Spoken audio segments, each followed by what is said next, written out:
Hi everybody, this is Liam from Running Remote and Time Doctor, and in this module we are going to be talking about communication.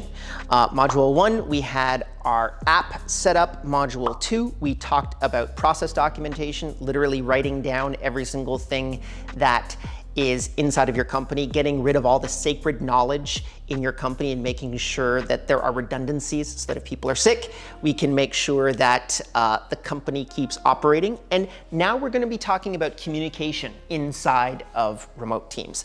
Now, this is something that a lot of people think they don't really think too much about communication, which is unfortunately one of the biggest reasons why remote first companies or remote companies fall apart, is because they don't have clear communication and understanding of when people are supposed to be at meetings and how they're supposed to communicate and making sure that they're not getting interrupted when they're inside of deep work. So we're going to be talking about that. So I have this thing that I like to call Liam's hierarchy of communication, but I guess you can just call it the hierarchy of communication.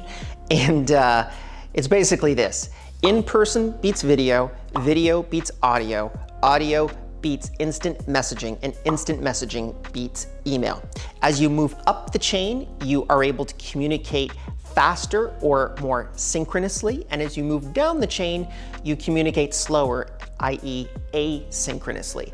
And it depends on the particular situation. So as an example, if there's a discussion that I'm having on Slack where I'll be sending messages back and forth. Remember from a couple modules ago, we had you install Slack. If I'm seeing more than 5 or 6 messages back and forth, I'll try to push that to a video call as quickly as humanly possible. And why not an audio call? Well, because I'm also getting more nonverbal communication. So the more nonverbal communication I get, the better. So let me talk about specifically the differences between moving your communication level up, getting more of that nonverbal communication. Let's say that you were going to do a video call with me or an audio call with me. An audio call, and you told me to go clean out the dumpster.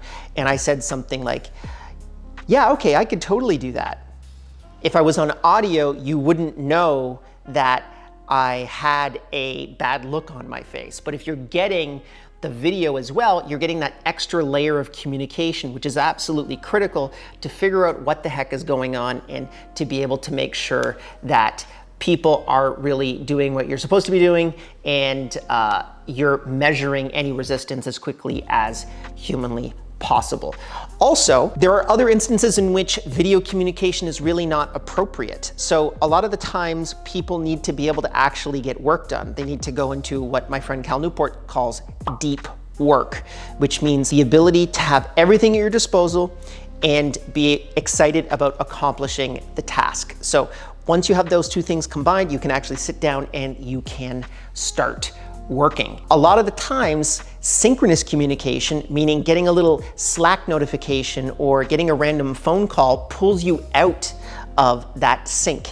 And then it doesn't just take you 1 or 2 minutes to be able to get back into your workflow, or what other people call flow state. On average, it takes 16 minutes when someone is interrupted to get back into flow state, which is really impacting your overall productivity, and is why I usually pull all notifications off of my phone and off of my computer, so that when I'm ready to actually jump back in and have conversations with people, I can. And I also encourage all of our remote employees to do exactly the same. Now, when you get down to the actual tool itself, it really just boils down to, as we talked before, if you're using Slack or Twist, it's basically the same thing, or Zoom or Skype, it's basically the same thing. You need to be able to figure out how to deploy those tools effectively. So I'm actually gonna have some video tutorials. They're either up here or they're down there. Something should pop up on this screen to be able to give you a full tutorial of how they work, how to deploy them, and how to deploy them efficiently. But fundamentally, for this particular module, what I want you to do is set up a video call with all of your team members. So what does that mean? Well, it means basically getting Zoom or Skype, getting all of their accounts, getting you on some type of a chat log. So if you're on Slack as an example, getting all your team members into Slack, and then doing a team video call. We'll have, as I said before, a walkthrough on exactly how to be able to do that. It shouldn't take you more than 15 minutes, but once you actually learn that, then everyone will be a lot more relaxed about actually how to deploy a tool like Zoom or Skype. And again, if you need any help, please let me know down in the comments below. Ask any question. We'll try to get back to you as quickly as humanly possible. And until then, I hope that you enjoy your Zoom call, and I'll see you in the next module.